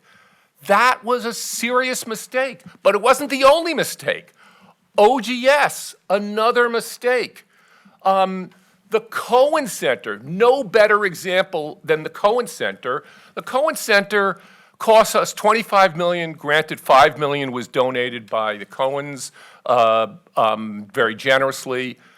It would have been half of that had we done it 10, 15 years ago when the building was in desperate need of repair. So we were without the facility for 15 years. Dorothy Hamill Rink is taking way longer than it should. And this is a pattern. It's a repeat pattern. And I hope to God that Joe and Joe have a positive influence along with some of the other new members. But it's time for new leadership. It's time for new leadership. Before I move on to the next question, judges, can you please display the cumulative time for each of the candidates? And while you guys look at that, I am going to move on to the next question. It will be posed to Mr. Weisbrod. Mr. Weisbrod and Mr. Kelly, the next question is for you. How will you approach the final stages of negotiations in the next budget cycle, Mr. Weisbrod? I just saw I have very little time. I will do this with love. I really will. I think it's, the audience may get the wrong impression, but many of these people on the other side are friends of mine, and, we have differences. And I think that I mean this as a sincere answer, and that is, I think that we need to really work with each other well. And I do think that is very, very, hopefully that will be the case. So I would answer that I will look forward to the next session with love and with kindness and with a hope, because we're all volunteers and we all want the best for I've got 2 grandkids that are in the public schools. And I'm doing this as a volunteer. We all are. And I think we all have the same interest in heart. And so that's kind of the answer I would give, given my time constraint. Mr. Kelly. Of course. Well, thank you, David. Well, I run a company that does $2 billion in turnover every year. We do budgets. We figure out what things are going to cost. We kind of work together on stuff. And I've been doing it as a senior member of large financial institutions and my own companies, a number of companies for years. And it doesn't have to be a fight. it could be something that you work together on. Now, ideologically, we could be different on, and I know just Democrats and Republicans, I love hearing the Democrats talk about lower taxes. Very exciting. It's not something I'm used to hearing. And so it really fires me up. I think that's kind of cool. But I do know that the Republicans certainly keep their eye on lower taxes. And I do know, as one of the votes in this crowd, and after spending some time with this group, that we're really going to try to understand more of what the community really wants and try to keep that fiscal responsibility in mind and also manage the projects that are coming in, manage the operating budgets. And just to David's point, I said, I think we're going to have some fun in the final negotiations in the budgets rather than pass. There'll be a little compromise. There'll be some leverage expressed. But one thing I don't want to ever get involved in is using a tiebreaker vote in order to make the decisions for the town, because that should be a compromise, not a decision or tie-breaking vote. Mr. Deschamps. One of the areas I hope that we can work together with love is in the area of energy. I do not understand why this is a partisan issue.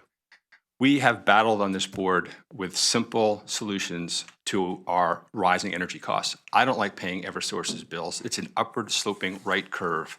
We all are paying too much for energy costs. It affects every single one of us individually in our homes, but also in the town. The schools are the second largest energy consumption in municipal buildings. We have Ham Ave geothermal systems. I feel like I'm in an episode of Landman sometimes when I'm talking to my colleagues about the benefits of the geothermal system wells that are already in the ground that previous generations paid for.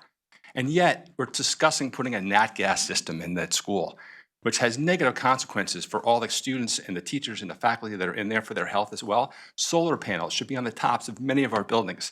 Let's work together on getting an energy policy done for this town and save taxpayers money. Moving on. Catherine?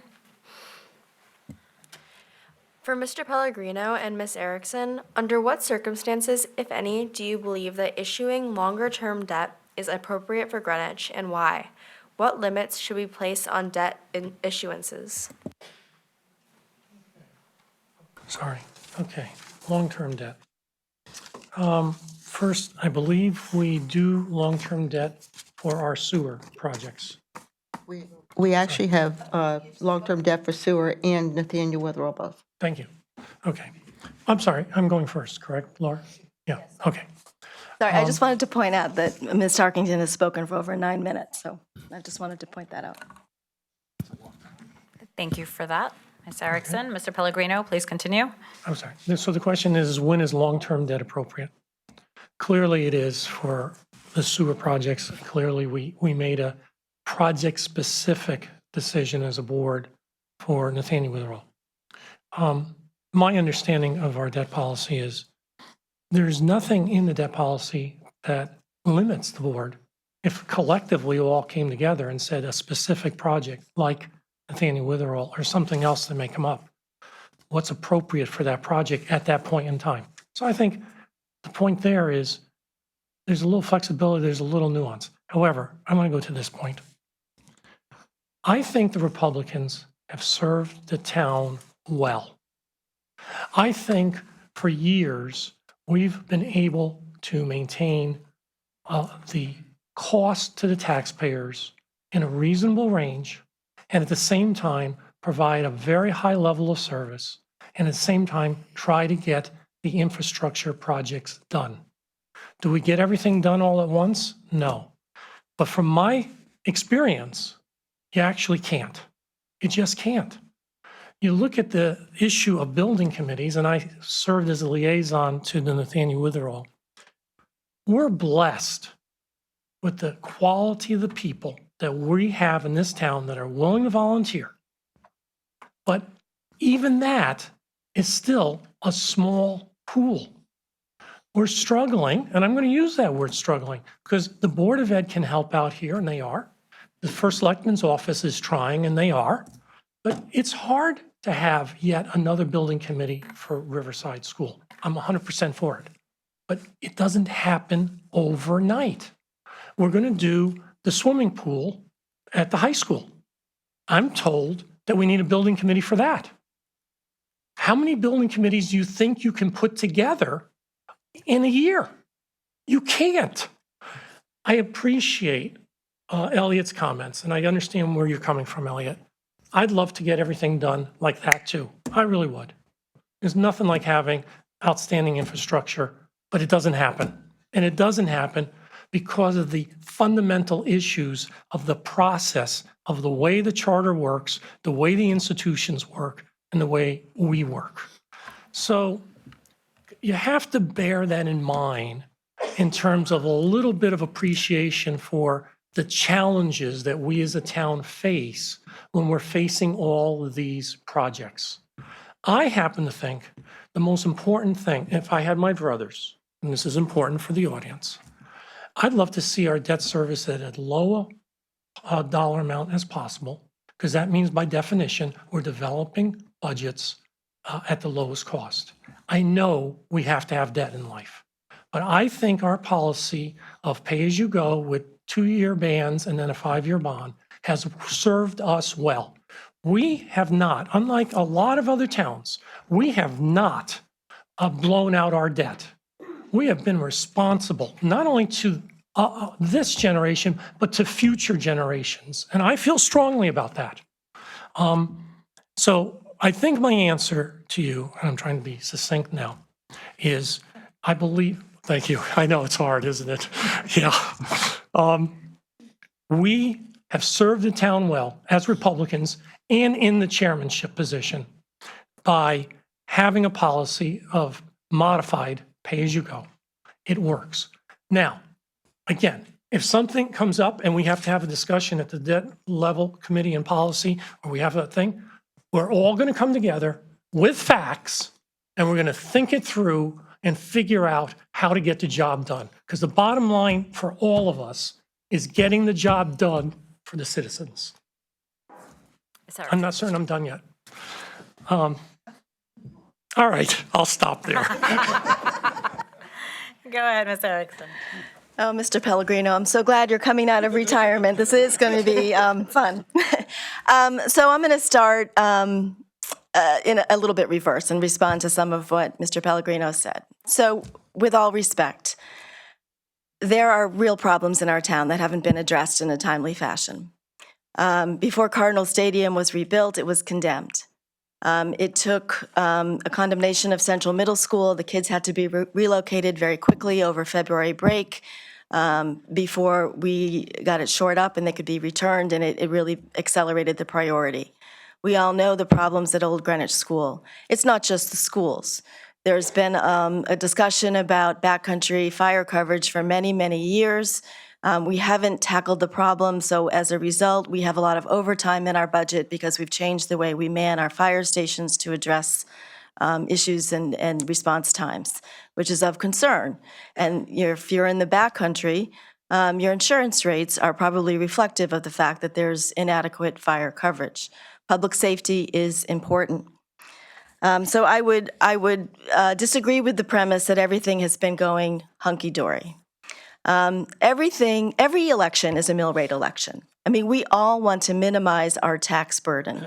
But at the same time, we need to recognize that we need to fix things before they fall apart, because it costs us more money when we have to maintain a deteriorating asset, and then in a period of inflation, it costs more money to fix it when you finally agree to get it done. So I think that is an issue we all look to address. Earlier, a comment was made that the Republican leadership of the BET would help align with the First Selectman's vision. And I would also respectfully disagree with that. Just the other night at the Round Hill debate, our First Selectman praised David Weisbrod for saving the town millions of dollars on the air rights above the train station, which was an issue that we talked about several years ago. And I know other people were involved in that, but the town was ready to literally give away millions of dollars in air rights without understanding the true value of the asset. So I think as finance professionals, I think there's respect in the Board of Selectmen's office for all of us on this board, not just the Republicans. And finally, I would say this issue of long-term debt, I think, is just a red herring. Long-term debt is a financial tool. It is not a political football. It should be part of the discussion. When you have an accurate capital plan that reflects your needs, For projects that we've already agreed to fund, such as a very large dollar central middle school, which really needed to be done, it should be part of the discussion. And how do we have that discussion? We first convene with our debt and fund balance committee and have that discussion. I'm not saying, and Matt pointed out earlier, if we were to get the majority on the BET, we don't have the control to do that. Not only does it require 7 votes on this board, it requires RTM approval. I think the 230 people on the RTM are going to have something to say about it. So we have lots of checks and balances in this town, and I think, frankly, we do them better than what's happening now at the federal level. So I have every confidence that we can have that discussion, not a political discussion, what does our town need and how do we finance it and how do we deliver? Thank you. Mr. Alchek and then Ms. Vassiliadis. Thank you. This is a topic I know a little something about, and I'm actually looking forward to hearing from Sally, who I know is also has a municipal background. I previously ran the Muni desk at Goldman Sachs and started my career there. I've worked with municipalities around the country, both AAA rated and municipalities that were in default. And the answer to the question, I think, is it depends. The use of long-term debt and the structure and the terms for the debt really depend upon the circumstances. And as Mr. Fisher pointed out, you know, we're not talking about just issuing debt for the town. We're talking about financing a specific asset, right? And so if we're financing a long-term asset like a school or a sewer system that is going to be around for 50 years, then maybe maybe long-term debt is appropriate. But the first thing you should know, we live in a bubble here. Our debt policy of pay-as-you-go is not normal, right? That's not normal. Virtually every municipality in the United States issues long-term debt to finance their schools, right? We don't, and we've chosen to, and I get it. Some people don't want to issue debt because they don't want to spend the money in the first place. Okay, that's okay, but be honest about it. Like, hey, I just don't want to buy this new school. So we're not going to have to issue, we can't buy the school because we can't issue the debt. We can't, afford the debt. So let's just be honest about we don't want to buy the asset in the first place. So, but you should know that AAA in red states and in blue states all issue long-term debt. In Connecticut, we generally limit our debt to 20 years. In other states, they issue 30-year debt. We're again a little out of whack on that fact. So I think the answer is it depends on the circumstances. What's the town's other debt load? What's our financial condition? And how long is the asset going to last? Thank you. Ms. Vassiliadis, followed by Mr. Kelly. Yeah, I just wanted to address a few things that Laura said because I'm kind of surprised that she said them. First of all, the old Greenwich School flooding occurred because the sanitary sewer was connected to the stormwater and was below sea level. The BOE never addressed this, and it was never put forward as a capital project. Instead, the Republican caucus actually put money in the budget over Democratic objection, I might add, and again, it was politics over community. With the pool, it's now in the news and it needs to be replaced. People are acting like this is a new revelation, but it is actually in the $750,000 capital plan that the BET sponsored and the BOE abandoned. This was a project that was identified as a top priority. The others were CMS and rebuilding the central core of the high school. I'm sure that everyone on this dais doesn't even remember that, but the BOE abandoned the plan that cost us, the taxpayer, $750,000 and prioritized other projects over those critical projects. GHS swimming is the best in the state, so of course it should be a priority, and it was in the capital plan, but that capital plan was abandoned when Tony Jones came to town. Last year, Riverside School was the most important project to get started. This year, it's going to be the pool. So I would like to also remind the folks that are listening that the pool is also over toxic dirt that was found in the area. So the $30 million project that's been proposed may actually be more. Now, with respect to our town debt, look, you know, I think that the claim that not normal, that it's not normal, in this case, I think not normal is a good thing. We don't want to buy the asset in the first place is a ridiculous statement.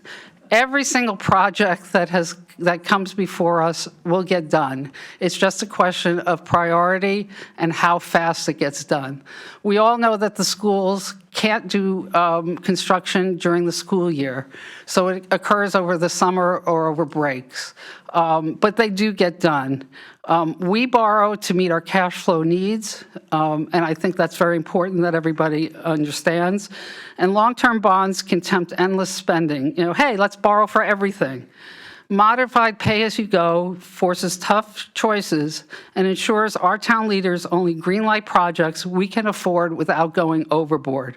It's been Greenwich's secret sauce since 2007, and it's a tweak to the old no debt rule. So, you know, again, we balance our needs, we balance our debt, and every project gets done, and contrary to what the Democrats say. Mr. Kelly and then Ms. Bednar. Thank you. Elliot, you might not know, but I also have a 25-year career in the bond business. I opened up a bond trading desk in Tokyo back in the 80s. I ran one for 8 years in London, and I've done government bonds, derivatives, we traded repos. So I've got a long history in bonds. So I do fully understand and excited to communicate with you about the bond opportunities. But bonds are still, as much as they will be exciting and could help us with some of our projects, especially in the topic of duration, bonds are basically still borrowing money to buy something today and then pay for it in the future. So basically what we're looking at is if we're extending the duration, the length of time of those bonds, and I know I'm 62 years old, so if we're really kind of pushing the bonds into a longer duration, I'm giving that debt over to my children to pay for. So we have to be very careful about duration. And I don't want to, and the people who, and I'm only here 30 years, so I'm kind of a newbie in Greenwich, but the people who established this community back some years ago, Joe, you're what, second, third generation? Third generation, and others are the same thing. Our people who set up this town didn't pass debt off to us. We don't have debt. We actually have our wonderful Greenwich Premium, which is kind of a way of calculating the fact that we have the ability to buy or borrow lots of stuff, but we don't. So we find this Greenwich Premium in our real estate valuations at times. You could look at it that way. And basically we have control of that credit. We could be borrowing, but we don't borrow. So I'm not saying not to borrow, and I'm looking forward to the wonderful conversations about getting our capital assets that need improvements done. But basically, there is a trade-off if we create long-term debt. We have control of that premium that's realized in our real estate right now because we don't borrow as much as some of the other towns that he made reference to. We're Greenwich. We're following the traditions of Greenwich that we have short-term borrowing, but of course we have to look at our capital projects and make sure with those capital projects they get addressed. So we have to have that discussion, and there is a balance to be had there. Ms. Bednar, and then we will end with Mr. Weiss-Broad before we get to the closing statements. Okay, thank you so much. As Mr. Alczak mentioned, I worked for many, many years, almost 30 years in the bond business, and most of it was in municipal bonds. So I do, like Mr. Alczak and Mr. Kelly, know a lot about bonds. To start with, we have a AAA credit rating. We are one notch higher than the U.S. government in credit rating. When an investor buys our bonds, that AAA credit rating impacts the borrowing rate. So that's point number one. Point number two, I've heard two of my counterparts on the other side this argument that we should borrow longer and that we should have borrowed when there was a 0 to 1% interest rate level. interest rates never in the muni market got to zero.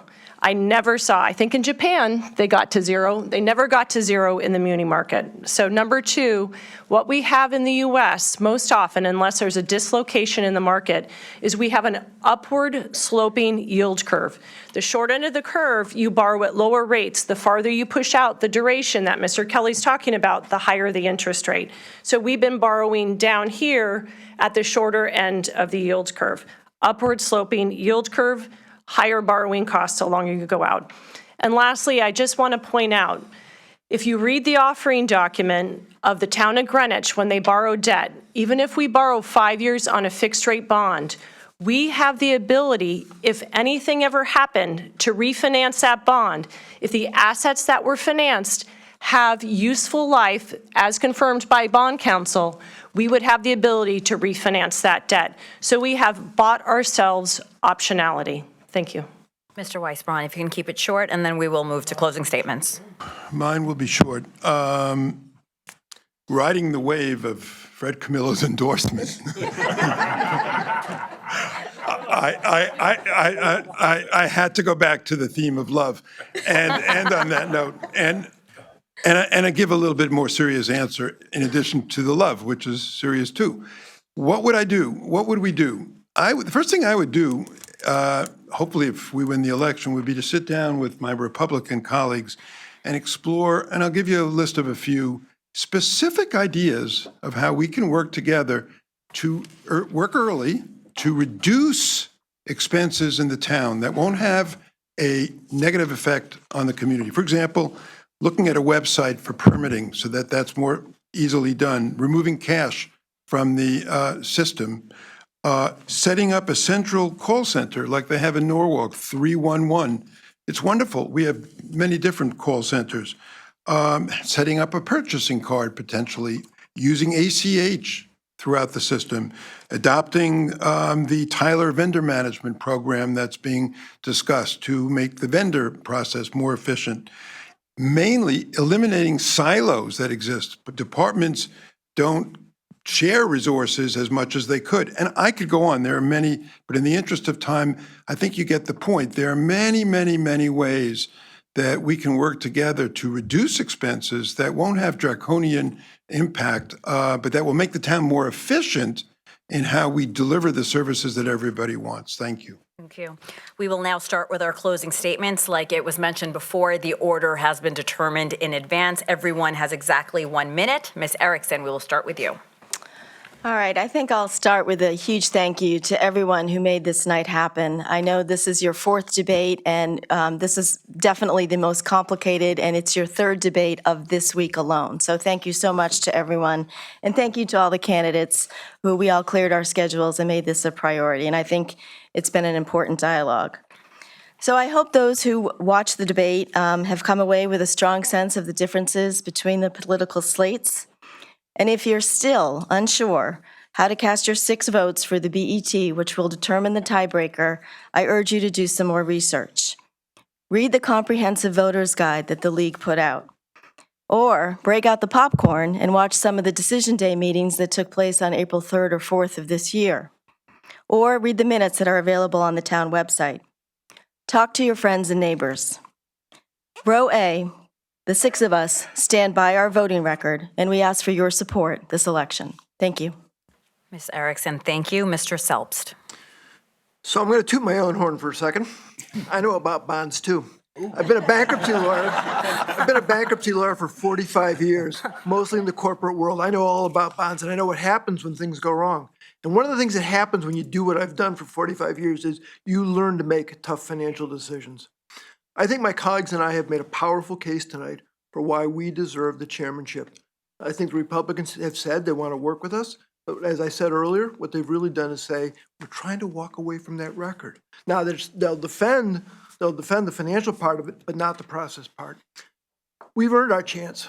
We've demonstrated that we've got the competence, we've got the experience, and the ability to do it. I certainly welcome what I've heard tonight about working with my colleagues cooperatively, but I think the choice is clear, and I think the choice is vote row A, elect all 6 BET Democrats, and one final thanks to the League. Mr. Selbst, thank you. Mr. Fisher. I'm blessed in many ways. My grandparents chose Greenwich over Westchester in 1908 to raise a family, recognizing advantages even back then. I grew up in a family that preached and practiced volunteering. I began that in my teen years at schools I attended and continued in the 80s and 90s on the RTM and the BET. I was fortunate to be asked to rejoin the BET in 2021. I have a depth of experience that I bring to the position I hold on the BET and ask for your vote for our entire Republican team who have similar depth and diversity of experience. We are a team that will better serve the town in the future than one dominated by Democrats who also dominate the state government that imposes itself on our finances and freedoms. While we have the lowest mill rate in the state, we also pay the most in taxes. Taxpayer dollars are a scarce resource and must be regarded as such. Thank you again to the League for this debate and to all here in person or online for listening. Thank you for that, Mr. Fisher. Ms. Tarkington. Yes, thank you. Thank you, League of Women Voters and residents. The 6 Roby BET Republicans represent the strong fiscal leadership that Republicans have delivered for decades. This BET slate brings senior-level financial management, long-term residency, a proven conservative record, and collaboration with colleagues and residents. We are fiscally responsible spenders and are committed to low taxes. The mill rate averaged only a 1.38% annual increase for the last 6-year period. We recognize that nearly half the town's population is lower income or seniors living on fixed incomes. We are committed to sustain a Greenwich praised for its safe neighborhoods and excellent education that BET Republicans have supported. BET Republicans have delivered life safety through police, including increased school presence, fire, and GEMS. BET Republicans have preserved residential green spaces and tree-lined roads. For these reasons, the town maintains the state's largest taxable grand list. Ms. Tarkington, Please. that's your minute. Thank you so much for that. Mr. Alchuk. I'm Elliot Olchek, and I've been honored to serve. Let me turn this on here, sorry. I'm Elliot Olchek, and I've been honored to serve on the BET for the past 2 years. Over the last 31 years, my wife Nancy and I raised our 3 children in Greenwich, forging lifelong connections and friendships. We have a lot of love for this community, and people that know me know exactly why. Like many of you, I care deeply about our future and share your optimism. Everywhere I go, people agree we can do better. The last-minute $4 million cut to the school budget, Republican shouting matches at BET committee meetings, and the waste caused by delayed projects like schools and civic centers aren't normal. We can do better. Let's protect our tradition of excellence, stop waste, keep our taxes low, and restore respect to the BET. Next month, I encourage you to vote for all 6 Democrats for leadership that delivers the positive results our town deserves. Thank you, Mr. Alchuk. Mr. Deschamps. Thank you for being here this evening. Greenwich is a remarkable town, a diverse community stretching from the backcountry to Byram to the shores of Todd's Point. As residents, we are temporary inhabitants. As public servants elected by you, we are entrusted with a profound and necessary duty. That duty begins with listening, understanding the priorities and unique needs of every corner of our community. It continues with responsible stewardship, strategically financing our world-class schools, funding our first responders, and completing essential projects, while always prioritizing low taxes and a minimal financial burden on residents. This is the essence of financial management for which we have unparalleled expertise. The Democratic slate firmly believes in these responsibilities. We see our role as clear: to serve you, protecting your family's well-being, preserving our shared quality of life, and acting as vigilant stewards of your wallet. We are dedicated to this commitment and humbly ask for your support in building a stronger future together on November 4th. Thank you for your support. Thank you, sir. Ms. Bednar. Great. Thank you again to the League of Women Voters and to the many residents that I've met with over the last year and listened to. Those include my friend who is on the Greenwich Public School High School PTA and another dog friend of mine who's the head of the Greenwich Youth Football League. But tonight's debate, let's talk about it. It was everything I could have hoped for. We had a diverse airing of BET initiatives, and we had some spicy rhetoric thrown in to keep things interesting. But what really resonated with me, talking to some of the gentlemen here before the meeting and during the meeting, is that Greenwich is in a win-win situation. Let's not screw it up. The fiscal priorities that we debated, they're the good kind of challenges to have. Why? Because they're solvable. Greenwich enjoys resources, it's an engaged community, and dedicated public servants who want to be fiscally prudent. Greenwich has won, and the only contest is who here is better to do the job for you and to run the BET. We hope that you vote for row B again and prove that we're the right choice. Thank you. Thank you, Ms. Bednar. Mr. Brown. I'd like to thank the League of Women Voters once again, and thank you all again for your time, very valuable.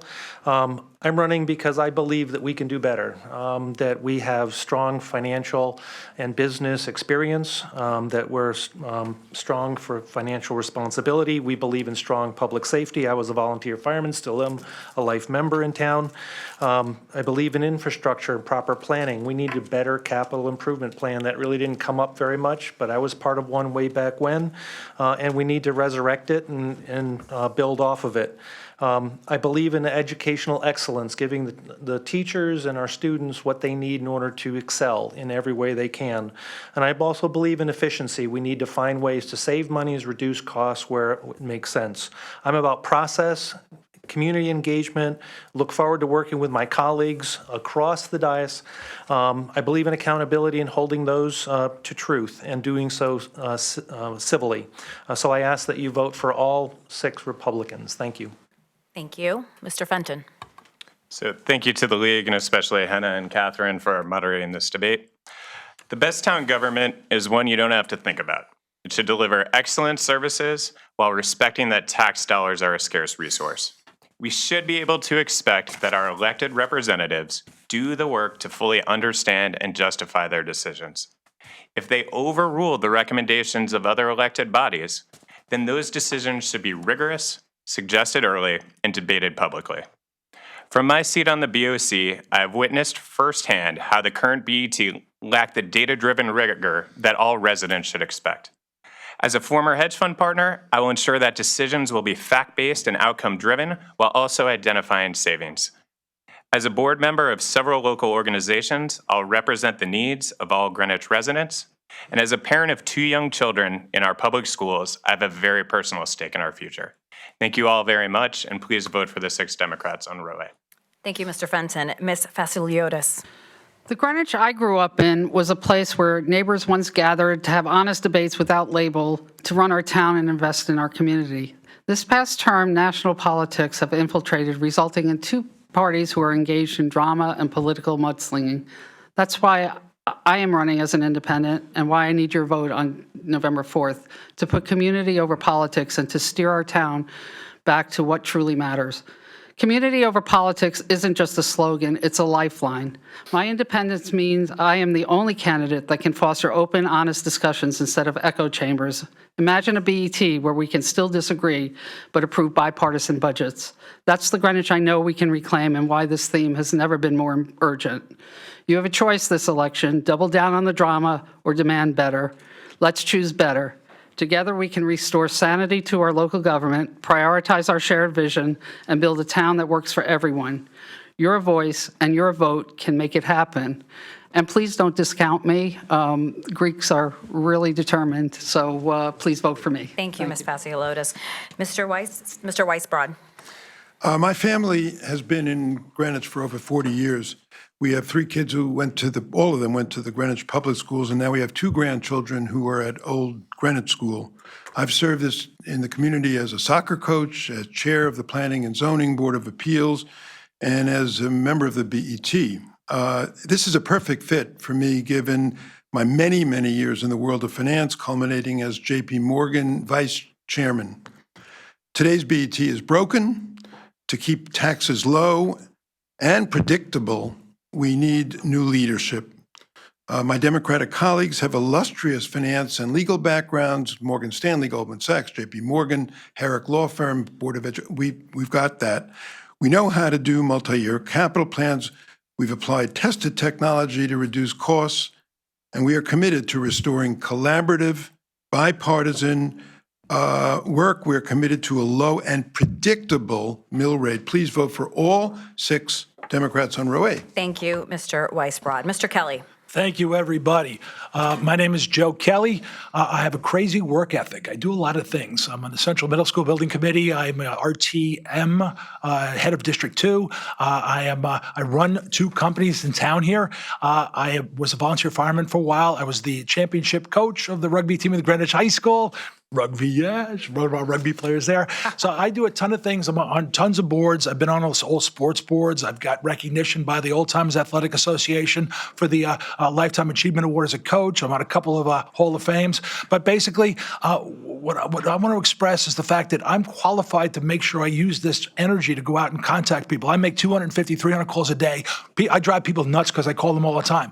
And I found out that in the time, and they're going to enjoy this, and this group that I've got to know, that we kind of eclectically got brought together, is a strong old-time Greenwich group, old-time Republican Greenwich group that's deserving of the vote to have that the tie-breaking vote, which I don't think we're ever going to use. So thank you very much. Thank you. And last but not least, Mr. Pellegrino.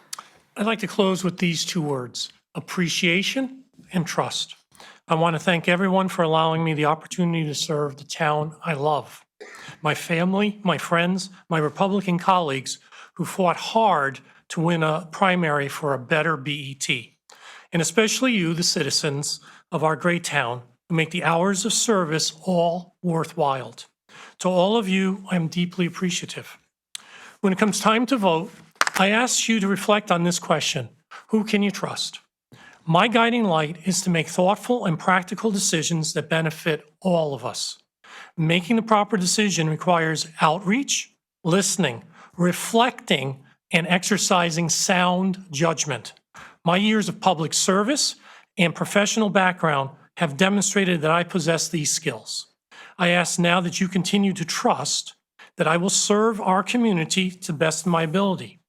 When it comes time to cast your ballot, please vote for all 6 Republican candidates on row B. Thank you. Thank you. Mr. Pellegrino. Thank you to the audience, and let's give a round of applause to all the candidates.